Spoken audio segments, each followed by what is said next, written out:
Cette émission est une présentation de Luc Berthold, partenaire des gens d'ici.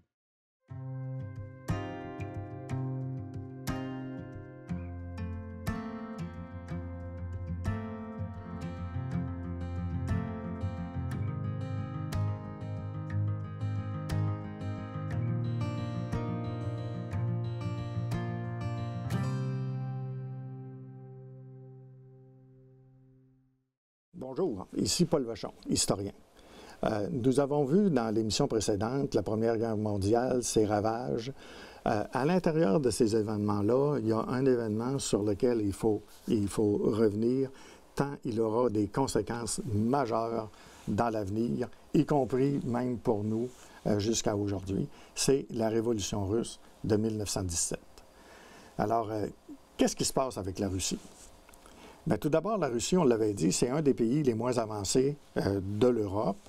Et malgré le fait qu'on croit que la Russie, comme on le croyait aujourd'hui d'ailleurs, a une armée très puissante et très bien organisée, puis tout ça, mais en réalité, c'est pas tout à fait comme ça. Alors, le tsar, même s'il est très populaire, le peuple est dans la misère. En plus de ça, l'impératrice a fait venir à la cour un moine défroqué, immoral, qui s'appelle Raspoutine, et qui va donner une bien mauvaise image à la royauté, l'empereur et l'impératrice. Alors, lorsque la Première Guerre mondiale éclate, la Russie mobilise ses troupes à la frontière et entre dans le conflit et se bat contre les Autrichiens et contre les Allemands. C'est un pays qui a de la difficulté à emmener à la ligne de front l'approvisionnement et même, je vous dirais, les fusils puis les balles nécessaires aux soldats pour se défendre. Ce qui fait qu'il va y avoir un coup d'État contre l'empereur Nicolas II qui devra abdiquer. Alors l'empereur abdique et c'est un gouvernement, et c'est là qu'on a aussi un rendez-vous manqué, et c'est un gouvernement démocratique qui va être mis en place, le gouvernement d'Alexandre Kerensky. Mais Alexandre Kerensky a malheureusement comme bonne idée de continuer la guerre. Et ce que le peuple veut, c'est arrêter la guerre parce que la souffrance est trop grande auprès du peuple. Alors, il va y avoir des manifestations qui vont s'organiser un peu partout dans le pays, notamment, surtout à Moscou. Et les communistes, qu'on appelle les soviets, vont prendre le pouvoir par un coup d'État, organisé par Lénine et d'autres personnages, dont Joseph Staline et Kerensky. Il va y avoir un coup d'État militaire et Lénine va arrêter immédiatement la guerre. Pour lui, la priorité, c'est la paix.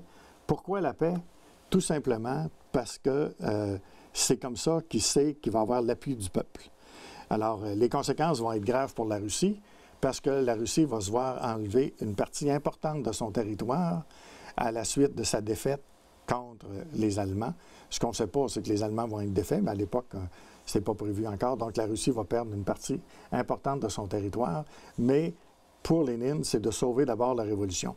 Et il va y avoir une guerre civile en Russie, qu'on va appeler les troupes blanches contre les troupes rouges, les troupes communistes. Alors, on va avoir une guerre civile entre les deux. Quant à la famille royale de Nicolas II, et d'Alexandra, ils vont être exécutés par les communistes. Ils vont tous être exécutés. Il y a encore des rumeurs aujourd'hui qui disent que certains ont survécu, mais personne n'a survécu à cette dramatique épopée. Alors, la Russie va essayer de consolider maintenant sa victoire communiste et va essayer, puis va réussir à éliminer les troupes blanches qui voudraient ramener l'empereur que de toute façon on a exécuté. Ce qui nous emmène à la paix. Tout d'abord, c'est l'euphorie. On a fini la guerre. Écoutez, après 10 millions de morts, là, je pense qu'on a le droit de fêter un petit peu. Mais va se mettre en place maintenant comment régler le problème. Alors, c'est ce qu'on va voir avec notre prochaine action. Pour que le mal subsiste, il suffit que les gens de bien ne fassent rien. Là encore, on va être à un autre rendez-vous manqué.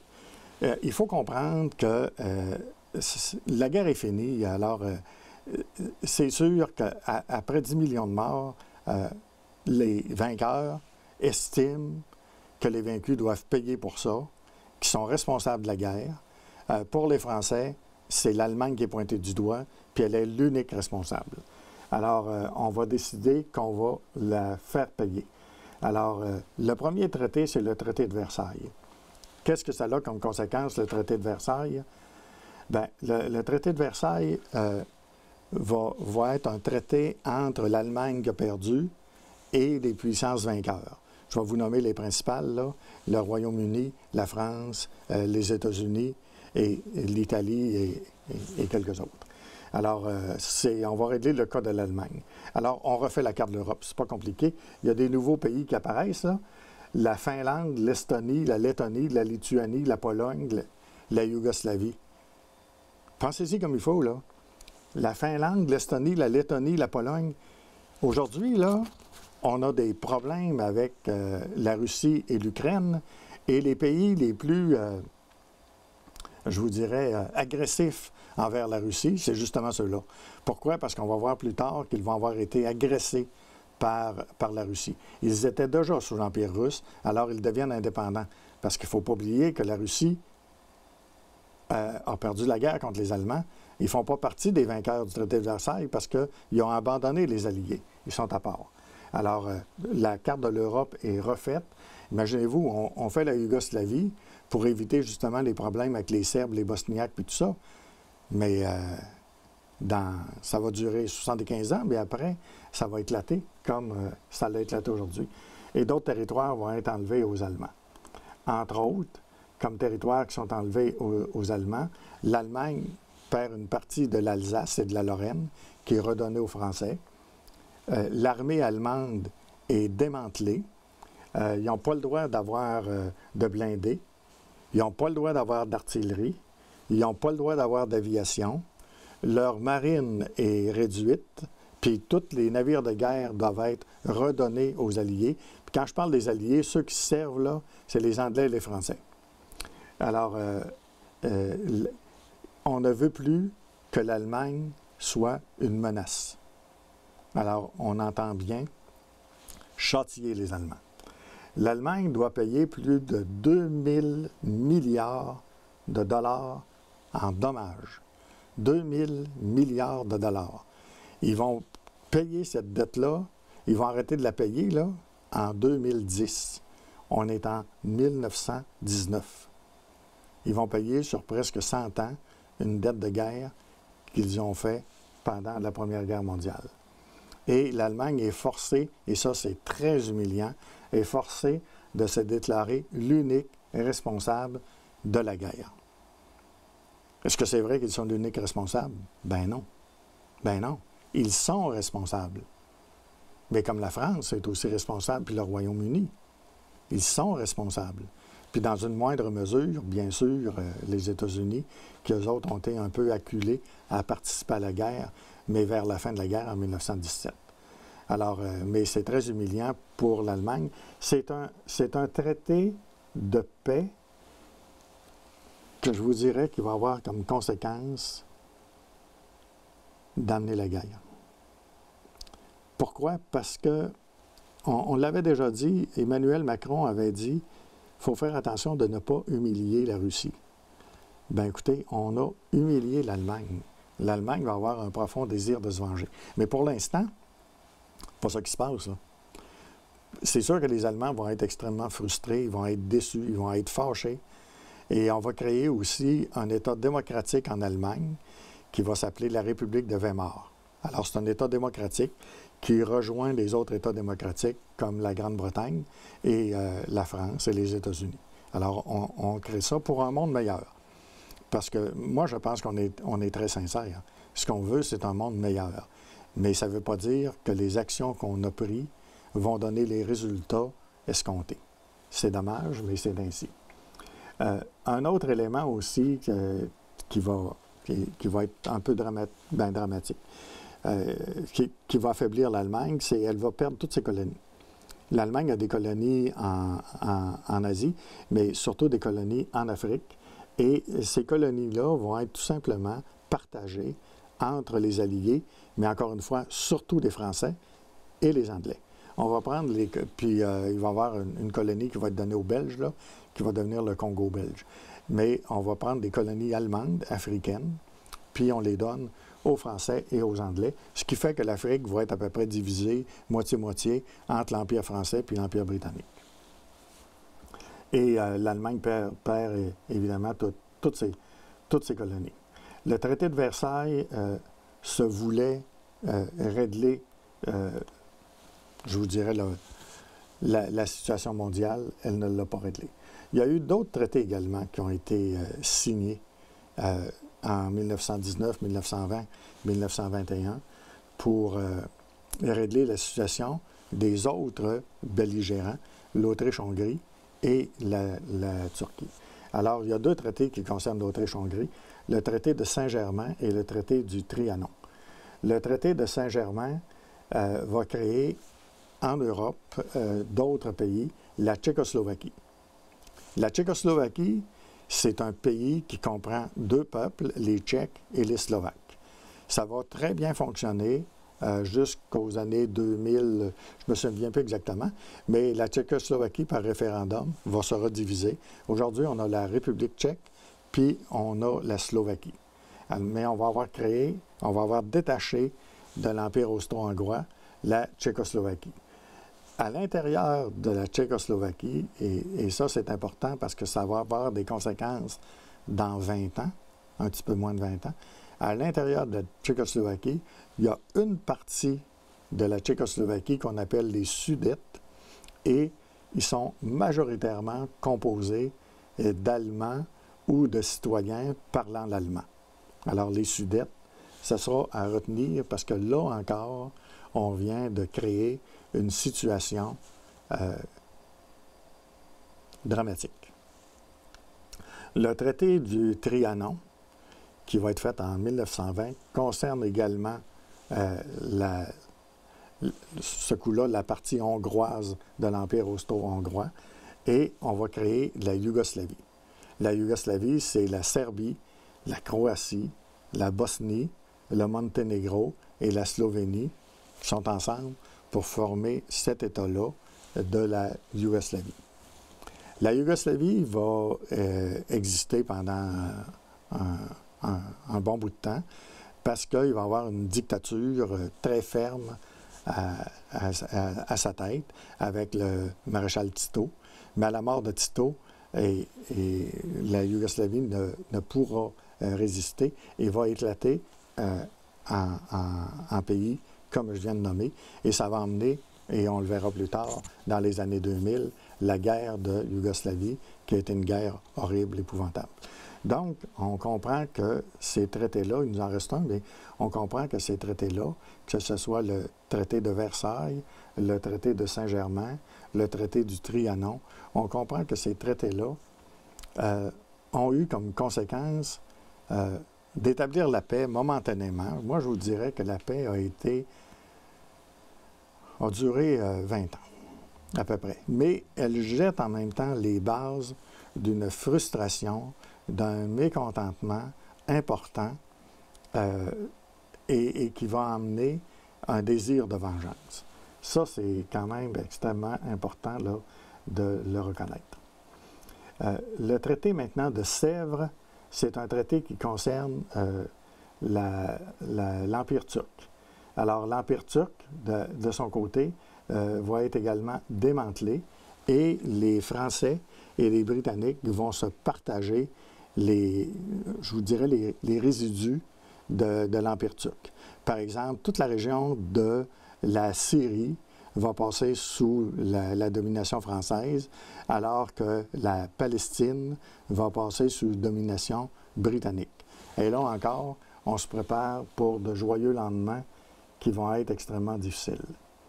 Dans toute cette chose-là, il y a quand même un élément qui détonne, qui est différent des autres, c'est le président américain Woodrow Wilson. Wilson a participé au traité de Versailles et à tous les autres traités. Et Wilson va amener un 14 points. On ne les fera pas les 14, rassurez-vous. Wilson va amener 14 points. Et parmi ces points-là, il y en a 2 sur lesquels c'est important. Wilson est un peu un idéaliste et veut un monde meilleur. Alors, il voit très mal autant l'Empire britannique que les Français s'approprier des portions de territoire sans s'occuper des peuples qui sont là. Et d'ailleurs, dans les traités, quand on a démantelé l'Empire ottoman, les Turcs n'étaient même pas présents, là, ils n'étaient pas là. Ils n'avaient pas le droit au chapitre. Comme les Allemands, d'ailleurs, n'avaient aucune négociation à faire. Ce n'était pas une négociation, le traité de Versailles. C'est qu'on a il me semble qu'il y a 260 articles, si ma mémoire est bonne, je ne me souviens pas, là. Mais c'est des articles qui ont été rédigés par les Britanniques, les Français et les Américains. Et l'Allemagne doit signer tout simplement ce traité-là. Un point, c'est tout. C'est la même chose avec les Autrichiens et les Hongrois. Alors, il ne s'agit pas d'une négociation. Il s'agit d'une reddition. Et voici ce qu'on exige de vous. Vous signez, un point, c'est tout. Alors, pour en revenir aux 14 points de Wilson, il y en a 2 qui me semblent extrêmement importants. Le premier, et c'est un principe qui aujourd'hui est un des grands principes de notre organisation mondiale, c'est l'autodétermination des peuples. Les peuples ont le droit, de s'autodéterminer. C'est-à-dire, ils ont le droit d'être indépendants, puis ils ont le droit d'avoir le système de gouvernement qu'ils veulent. Évidemment, en autant qu'ils sont reconnus par leurs voisins. C'est le cas de l'Ukraine, par exemple. L'Ukraine est indépendante aujourd'hui. Tout le monde reconnaît ça, sauf la Russie. Et l'Ukraine s'est donné un système démocratique. Tout le monde reconnaît ça, sauf la Russie. Et la Russie l'a agressé. Alors, le droit à l'autodétermination des peuples. C'est un principe, mais encore faut-il le gagner, ce principe-là. C'est la même chose avec la Grande-Bretagne qui était d'accord avec le droit à l'autodétermination des peuples par principe, mais quand c'est le temps de l'appliquer, la France, la même chose, il n'y en était pas question. L'autre élément, une autre idée que le président Wilson va emmener, c'est la création de la Société des Nations. On n'avait pas de plateforme auparavant pour régler nos conflits. On va en créer une qui va s'appeler la Société des Nations et qui va avoir son siège social en Europe. Et les nations vont en faire partie. Évidemment, quand on parle de nations qui font partie de la Société des Nations, ben vous ne trouverez pas de nations africaines ou de nations asiatiques, sauf le Japon. Mais toutes les colonies, ils sont représentés par la Grande-Bretagne ou par la France. Alors, et le Canada n'est pas un pays indépendant à l'époque, à toute fin pratique, là. Alors, c'est la Grande-Bretagne qui représente le Canada à la Société des Nations. C'est une bonne idée, mais elle ne marchera pas. Pourquoi qu'elle ne marchera pas? Tout simplement parce que la Société des Nations, c'est un forum de discussion, mais elle n'a aucun pouvoir d'exécution. On va jaser de nos problèmes, mais si ça ne fait pas notre affaire, on va quitter la Société des Nations, puis on va faire ce qu'on veut. D'autant plus que le président Wilson, lorsqu'il va retourner chez lui, le Sénat américain va refuser de faire partie de la Société des Nations. Et ce que les États-Unis veulent, c'est revenir à la doctrine de Monroe. On ne se mêle pas des affaires de l'Europe. L'Europe ne se mêle pas de nos affaires. On revient dans nos affaires à nous, puis on ne s'occupe plus de ça. Alors, l'idée était bonne, mais l'idée, malheureusement, n'aura pas tous les effets escomptés. Alors, on se ramasse avec, malheureusement, un monde divisé. La fin de la guerre aurait dû nous emmener à la paix, mais cette paix-là, à cause de ces coûts monstrueux, nous emmène à un monde divisé. Les États-Unis refusent de ratifier le traité, ne font pas partie de la SDN. L'Italie n'est pas contente, elle faisait partie des Alliés, mais elle voulait plus de territoire qu'elle n'a pas eu. Fait que l'Italie est frustrée des traités qui ont été signés. La Chine va refuser de signer les traités parce qu'elle n'est pas contente, elle non plus, des territoires qui ont été octroyés notamment au Japon, qui est un ennemi de la Chine. L'Allemagne est complètement humiliée, choquée. La République de Weimar, une république démocratique, n'aura pas un gouvernement suffisamment solide, suffisamment fort pour empêcher les troubles qu'il va y avoir dans les années qui vont suivre. L'Autriche est aussi humiliée. Elle devient un petit pays, alors qu'auparavant, elle était un empire. Le Japon n'a pas obtenu les territoires qu'il convoitait, alors il est fâché de la situation. Les colonies qui se sont battues. Si on prend l'Indochine, là, Vietnam, Cambodge, Laos, il y a des gens qui sont allés se battre pour les Français. Ces gens-là aspirent non pas à l'indépendance à l'époque, mais à une reconnaissance, qu'ils deviennent un département, qui fasse partie de l'Empire, tu sais, qu'il y ait un mot à dire, il n'en sera pas question. Ils vont rester des colonies. On leur dit merci beaucoup. Il y a eu des centaines, des milliers de morts, mais ça s'arrête là. Même chose avec les Britanniques. Les Indiens de l'Inde qui sont allés se battre là, qui reviennent, puis qu'eux autres aussi revendiquent plus de liberté dans leur propre pays, les Britanniques n'en ont qu'une. Alors, là encore, les colonies ils vont avoir un goût amer d'aller aider des Blancs qui, en retour, font preuve d'une grande ingratitude. Le recul du français aussi comme langue internationale.